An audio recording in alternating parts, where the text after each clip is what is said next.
మున్సిపాలిటీలోని 17వ వార్డులో కాంగ్రెస్ విజయం సాధించింది. స్పీకర్ గడ్డం ప్రసాద్ కుమార్తె గడ్డం అనన్య గెలుపొందారు. తనను గెలిపించిన ఓటర్స్ కి కృతజ్ఞతలు తెలిపారు అనన్య.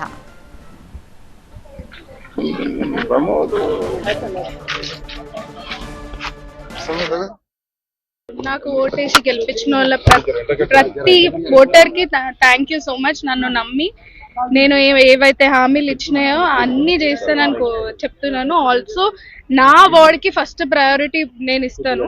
1138 ఓట్స్ తోని గెలిచినాను. లేదు, ఫస్ట్ నేను ఒక కౌన్సిలర్ ని, తర్వాత ఆయన కూతుర్ని. సో నేను ఫస్ట్ ఒక కౌన్సిలర్ లాగా, ఒక నార్మల్ కౌన్సిలర్ లాగా గెలిచినాను. ఆయన ఇంట్లోనే ఫాదర్ అండ్ డాటర్, బయటికి వచ్చినాక ఇక మేము ప్రజాసేవల ప్రొఫెషనల్ గానే ఉంటాం. ప్రతిదీ నేను కన్సిడర్ చేస్తానని చెప్పినాను. ఇప్పుడైతే నాకు ఇంకా జోష్ వచ్చింది.